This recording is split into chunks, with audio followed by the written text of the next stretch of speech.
Now I want to say we will start with your new chapter today, and that chapter name is your cost sheet. अब देखो, एक बात और है, cost sheet पढ़ने से पहले थोड़ा सा बहुत और मैं आपको एक चीज एक्सप्लेन कर देता हूं कि जो डिफरेंट, जैसे कल मैंने आपको बताया था, डिफरेंट डिफरेंट ऑर्गेनाइजेशंस होती हैं, वो different different methods of costing use करती हैं, क्योंकि उनका जो आई वांट टू से नेचर ऑफ बिजनेस है वो डिफरेंट डिफरेंट होता है। जैसा कि कल भी हमने बात करी थी, yesterday also we have talked about this point only, कि जो मैन्युफैक्चरर एक प्रोडक्ट का कॉस्ट शीट बनाएगा या मेथड ऑफ कॉस्टिंग यूज करेगा, वो ही same cost sheet can not be use by the service provider like hospitals. क्योंकि जो मैन्युफैक्चरर है उसको तो पता करना है cost of producing one product, cost of manufacturing a thing, उसको वो पता करना है, तो उसके लिए वो एक कॉस्ट शीट बनाएगा, वो different basis of cost use करेगा। बट अगर एक सर्विस प्रोवाइडर है, जैसे हॉस्पिटल्स हैं, तो हॉस्पिटल्स को पता करना है cost of providing the service to the cost of providing service to the patients, उसको वो फाइंड आउट करना है, उसको cost of manufacturing of patients find out नहीं करना है, वो वहां पर कोई पेशेंट थोड़ी मैन्युफैक्चर कर रहा है। तो देयरफॉर वो different types of costing use करें। आज जो अब हम मेथड स्टार्ट कर रहे हैं, that is the first chapter which we are starting, that is your cost sheet. Cost sheet किसके लिए? Cost sheet for a manufacturer, that is the new chapter which we are starting today now. So I believe when we talk about this thing, cost sheet, जब हम बात करेंगे अब cost sheet से related, तो सबसे पहले हम इसका एक फॉर्मेट देखेंगे। वो फॉर्मेट आप भी मेरे साथ साथ में बनाओ और फिर हम धीरे धीरे उस फॉर्मेट को पूरा समझें, ठीक है? तो जब अब हम बात करते हैं कॉस्ट शीट की, तो I believe we prepare the cost sheet in this manner, that is particulars, details, and then amount, that is rupee. And that cost sheet which you are preparing is for the year ending, for the year ending, पूरे साल भर के लिए आप अगर आप बना रहे हो तो। and in the face of this cost sheet we always write how much units of production we have done, production कितने यूनिट्स का, और साथ में सेल्स कितने यूनिट्स की, that is what you right in the face of your cost sheet, and this is the format. चलो, अब इस फॉर्मेट में सबसे पहले जो हम लिखते हैं वो हम लिखते हैं raw material consumed, raw material consumed, जिसको हम आरएमसी भी बोल सकते हैं। और ये रॉ मटेरियल कंज्यूम्ड हम कैसे कैलकुलेट करते हैं?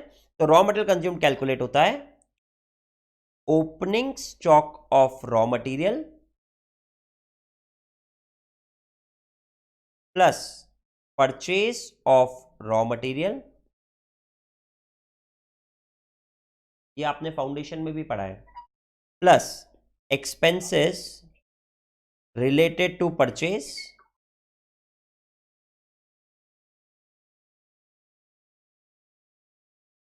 and from this we are going to subtract closing stock of raw material, we are going to subtract material returned,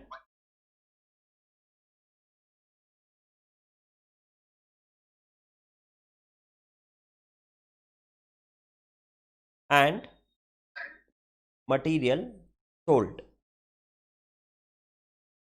कुछ आपने मटेरियल रिटर्न करा, मटेरियल सोल्ड करा, या मटेरियल लॉस्ट हो गया, वो सब आप इसमें से लेस कर दोगे।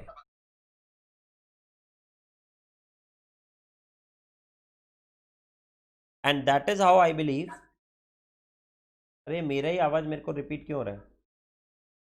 And that is how we are going to get the raw material consumed, ये हमारे पास रॉ मटेरियल कंज्यूम्ड आ जाएगा।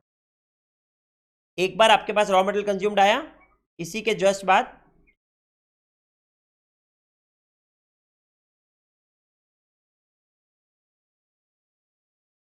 हम इसमें ऐड करेंगे डायरेक्ट लेबर,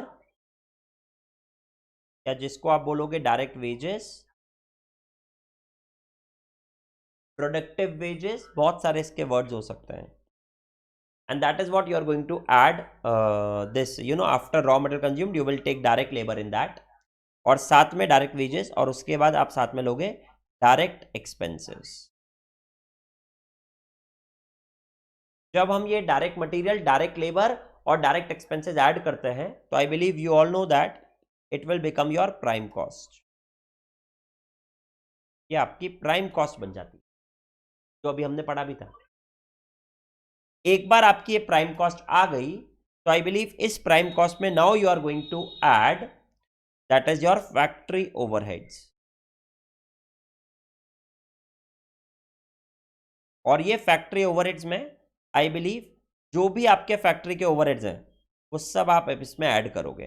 फैक्ट्री के ओवरहेड्स का मतलब आप समझ ही गए कि फैक्ट्री में जो भी हमारे एक्सपेंसेस होने वाले हैं, that is factory rent, factory light, factory electricity, power, coal, gas, water charges, whatever that is. I believe आप सारे के सारे एक्सपेंसेस जो भी फैक्ट्री में होने वाले हैं सब आप ऐड कर दोगे, और अब आप इसमें से लेस भी करोगे, दैट इज स्क्रैप, और आई वांट टू से general scrap. we are going to subtract general scrap।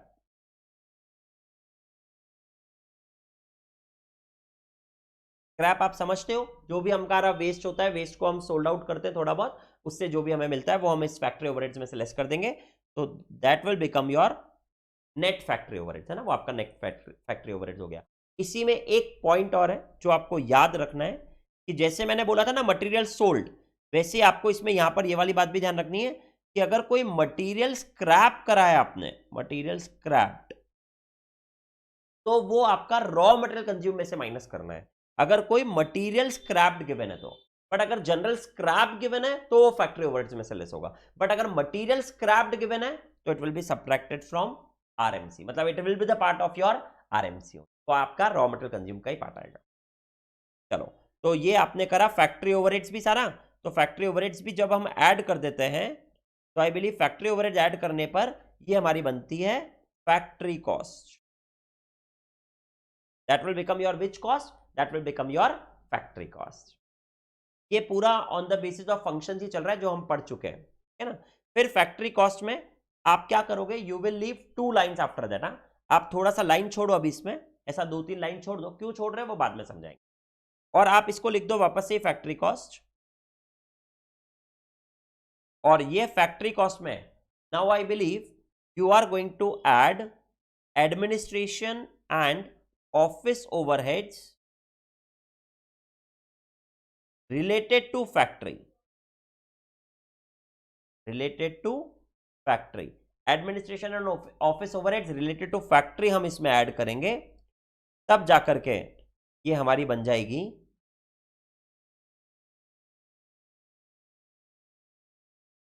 कौन सी कॉस्ट बन जाएगी अब हमारी ये, तो ये हमारी बन जाएगी कॉस्ट ऑफ प्रोडक्शन, जो अभी हमने पढ़ा भी था।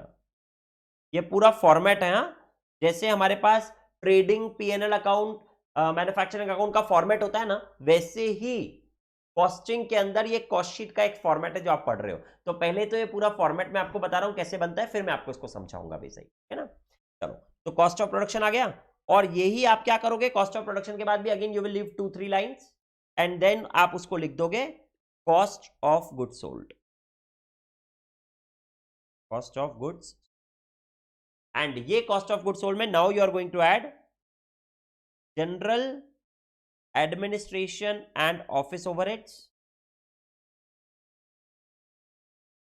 और साथ में आप ऐड कर दोगे सेलिंग एंड डिस्ट्रीब्यूशन ओवरहेड्स,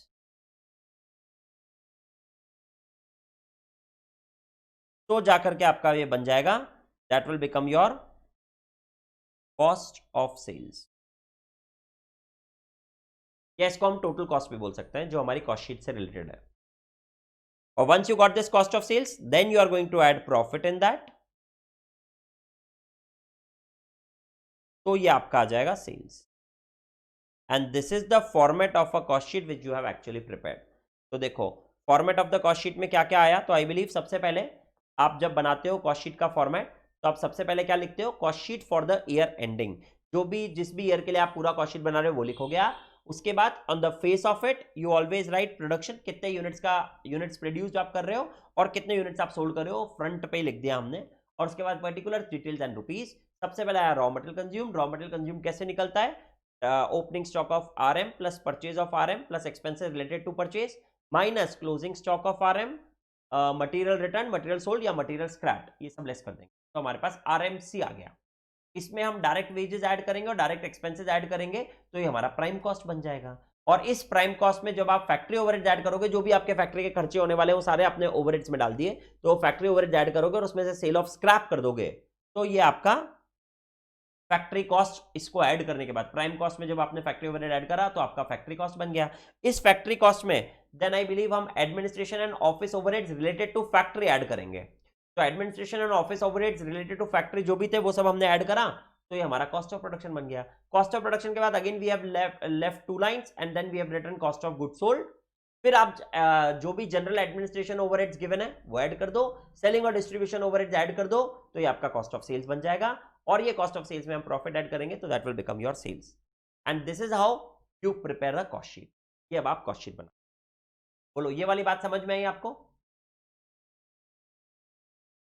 अरे बोलो यार।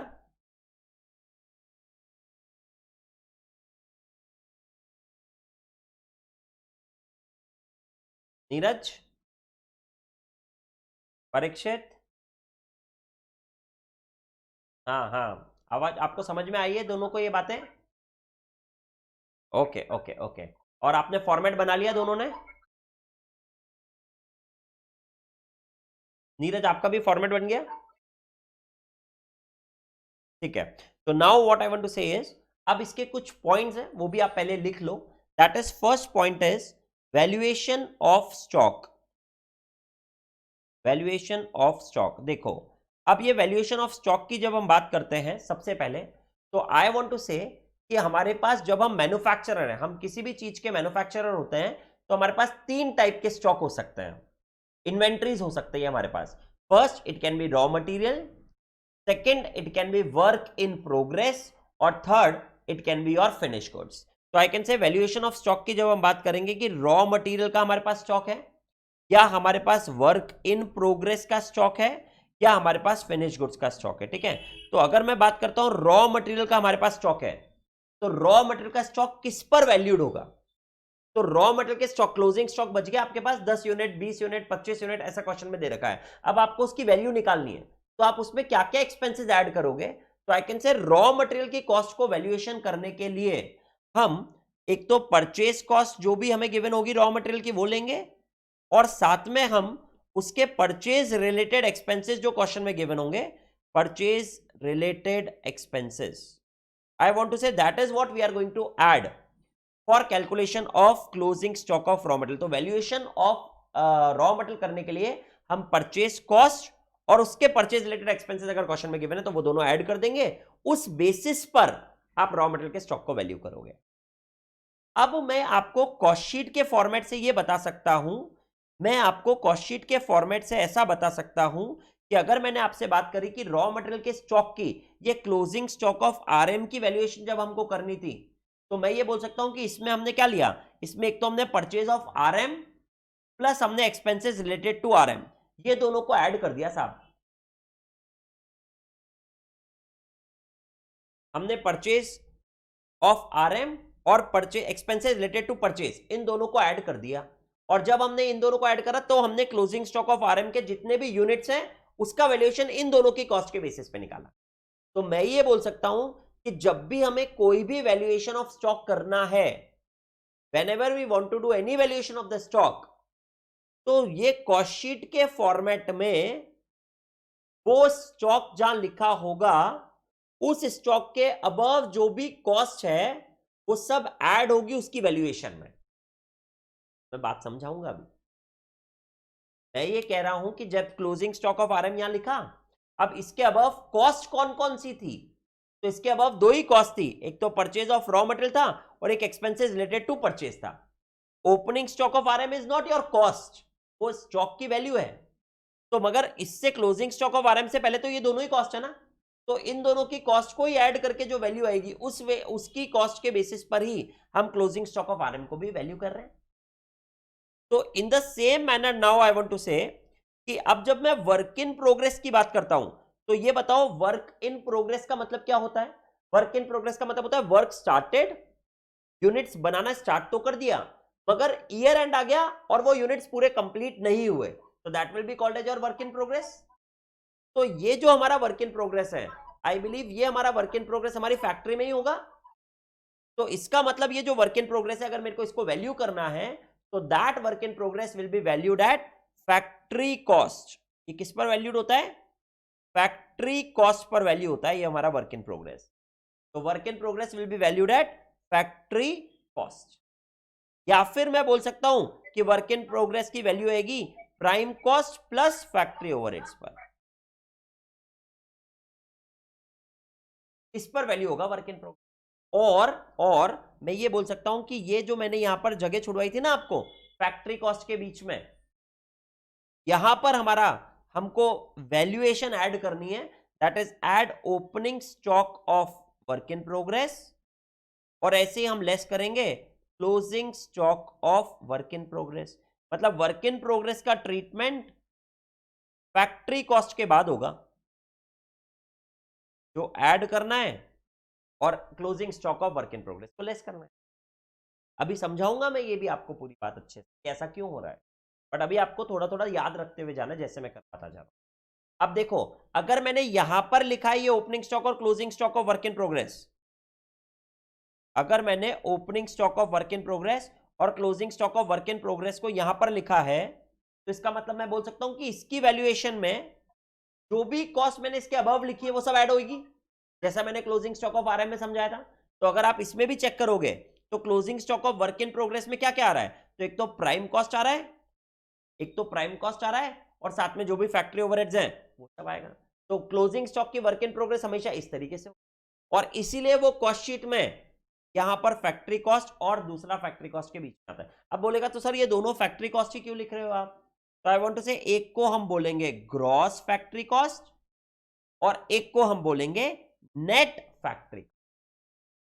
अब कोई बोलेगा सर थोड़ा और डिटेल में समझाओ अच्छे से, तो थोड़ा डिटेल में समझ। अगर सपोज करो आपने स्टार्टिंग में स्टार्ट करा 100 यूनिट्स बनाना एक साथ, ईयर के स्टार्टिंग में we have started producing 100 units, तो आई बिलीव ये जो रॉ मटेरियल लिया होगा, या जो मैंने ये रॉ मटेरियल लिया होगा, या जो मैंने डायरेक्ट लेबर लिया होगा, या जो मेरे डायरेक्ट एक्सपेंसेस होगा, जो मेरी प्राइम कॉस्ट होगी, ये सब कॉस्ट मैंने 100 यूनिट्स के लिए इनकर करी होगी। बात समझ में आ रही है? क्योंकि मैं 100 यूनिट स्टार्ट कर रहा हूं मैन्युफैक्चरिंग करना, और ये फैक्ट्री ओवरहेड्स भी मैंने सारे 100 यूनिट्स के लिए ऐड करे हैं, क्योंकि यहां तक जो मेरी कॉस्ट आई ना gross factory cost, that has been for 100 units, वो स्टार्ट करा था मैंने प्रोडक्शन करना। बट इसी के जस्ट बाद आई वांट टू से, इसी के जस्ट बाद अगर सपोज करो 10 यूनिट्स ऐसे हैं जो अनफिनिश्ड रह गए ईयर एंड में, तो इसका मतलब मैं बोल सकता हूं कि मेरे जो 90 यूनिट्स है वो ही कॉस्ट फिनिश हुई, तो वो ही मैं सेल्स कर सकता हूं। तो इसका मतलब मेरे को ये 100 यूनिट्स में से जो 10 अनफिनिश्ड है उनकी कॉस्ट को मुझे लेस करना पड़ेगा ना यार। तो ये टोटल कॉस्ट 100 की आ रही है, इसमें से मैं 10 की कॉस्ट जो भी लगी है मेरी वो लेस कर दूंगा, तो मेरे पास ये जो net factory cost I that is coming for 90 units only. इसीलिए मैंने वर्क इन प्रोग्रेस के क्लोजिंग स्टॉक को किस पर वैल्यूएशन बताया आपको। अगर आपसे कोई पूछेगा कि closing stock of work in progress is valued at which cost, तो यू कैन इजीली से एट फैक्ट्री कॉस्ट। बोलो बात समझ में आ रही है आपको भी है? और धीरे धीरे समझ में आएगी। कोई बोलेगा ये सब क्यों समझा रहे हो, वो सब बाद में आपको पता पड़ेगा क्यों समझा रहे हैं जब, क्योंकि हम क्वेश्चंस करने जाएंगे दैट टाइम ये वैल्यूएशंस कभी आपको करनी पड़ी तो आपको इजीली पता पड़ेगा। अच्छा हाँ, आपने बताया था कि WIP का वैल्यूएशन होता है वो हमेशा फैक्ट्री कॉस्ट पर होता है, और वो क्यों भी हो रहा है वो आपको दिख भी गया सामने से कि जो 100 यूनिट की कॉस्ट आ रही है, बट अगर एक्चुअल में 90 यूनिट ही 100% कंप्लीट हुए हैं तो उनकी कॉस्ट ही तो आगे ले जाऊंगा मैं। चलो इसी के जस्ट बाद आई बिलीव, अब उसी के जस्ट बाद मैं बोल रहा हूं कि ये कॉस्ट ऑफ प्रोडक्शन जो हमारा आया वो टोटल 90 यूनिट्स के लिए आ गया। बट अगर मैंने आपको बोला कि आपने 75 यूनिट्स ही सोल्ड करें, तो इसका मतलब मेरा cost of goods sold 75 units के लिए होना चाहिए। तो इसका मतलब जो 15 यूनिट्स मैंने बना तो दिए हैं पूरे, मगर फिनिश तो कर दिए मैंने पूरे, मगर वो यूनिट्स मैंने बेचे नहीं है, सोल्ड नहीं हुए मेरे, तो मैं उन यूनिट्स को बोल सकता हूं closing stock of finish goods. और अगर ये closing stock of finish goods है, तो अब अगर मैं आपसे पूछूं कि ये closing stock of finish goods हमेशा कॉस्ट शीट बनाते टाइम कौन सी कॉस्ट पर वैल्यू होगा, at which cost you are going to value this closing stock of finish goods, अगर मैं अब आपसे पूछूं तो क्या आप मेरे को बता सकते हो कौन सी कॉस्ट पर ये वैल्यू होना चाहिए? क्योंकि जब भी हम कोई क्लोजिंग स्टॉक लिखते हैं तो वो स्टॉक हमेशा उसके अबव जो भी कॉस्ट है उस पर वैल्यू होता है। तो इसका मतलब अगर ये फिनिश गुड्स यहां लिखा गया है तो इसके अबव कौन सी कॉस्ट है?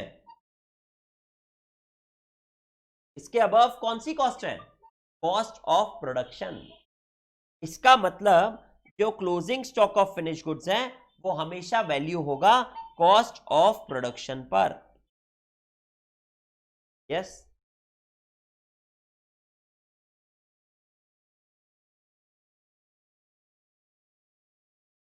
को मेरी वीडियो नहीं आ रही है?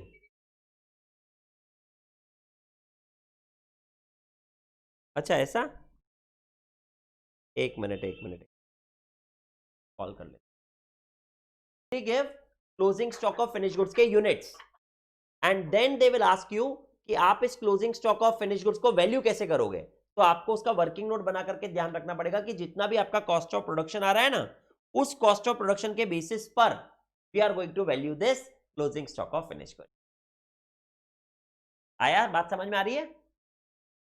ठीक है, एक बार आपके पास एक closing stock of finish goods जैसे आपने यहां लिखा, वैसे ही अगर आपके पास कुछ opening stock of finish goods होता, मेरे एग्जांपल में नहीं था, बट अगर आपके पास opening stock of finish goods होगा तो आप उसको closing stock of finish goods से पहले opening stock of finish goods को की वैल्यू को क्या करोगे, ऐड कर दोगे, जैसे अपन ने यहां लेस करा है। ठीक है ना? तो आपको ये समझ में आ गया कि ये जो स्टॉक्स हैं, रॉ मटेरियल हो या डब्ल्यूआईपी हो या फिनिश गुड्स हो, ये तीनों स्टॉक कॉस्ट शीट में कहां पर आते हैं। And I believe that is how you have actually learn the entire format of the cost sheet. इस तरीके से आपको पूरा फॉर्मेट ऑफ कॉस्ट शीट समझ में आया होगा। अब अगर मैं वापस से पूछूं, एक बार कॉस्ट शीट का फॉर्मेट हम सब साथ में रिपीट कर लेते हैं और इसका वैल्यूएशन ऑफ स्टॉक रिपीट कर लेते हैं। That is our last topic of today.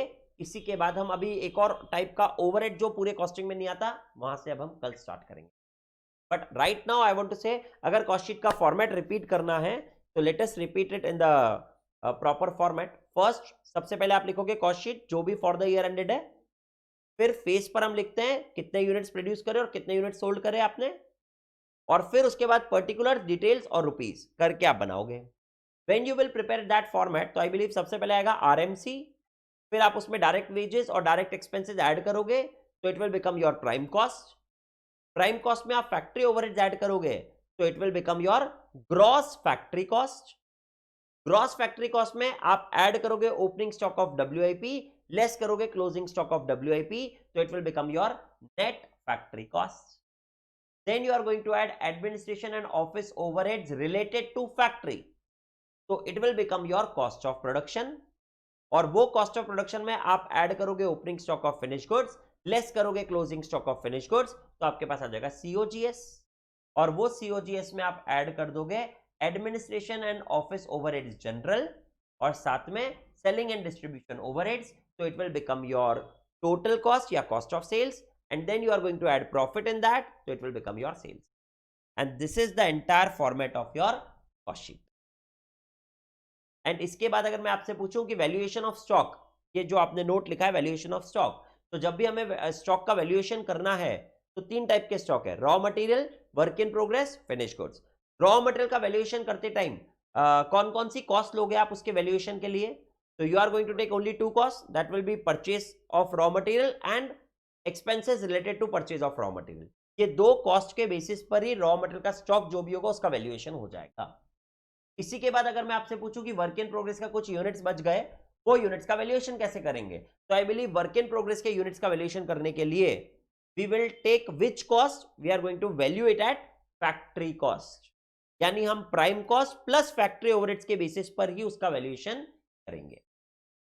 और उसके बाद जो लास्ट आता है आपका, वो आता है आपका फिनिश गुड्स। फिनिश गुड्स हमेशा किस पर वैल्यू होगा? तो finish goods will be always valued at cost of production, वो आपका कॉस्ट ऑफ प्रोडक्शन पर ही वैल्यू होगा। बोलो एकदम क्लियर हो गई बात?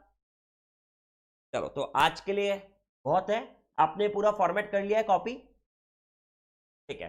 तो now I believe next lecture onwards we will continue with one type of overheads which is not coming in the while preparing the cost sheet। ऐसे कुछ expenses होते हैं जो हमारे cost sheet में नहीं आते हैं, वो क्या होते हैं that we are going to learn from tomorrow's class। Thank you very much friends।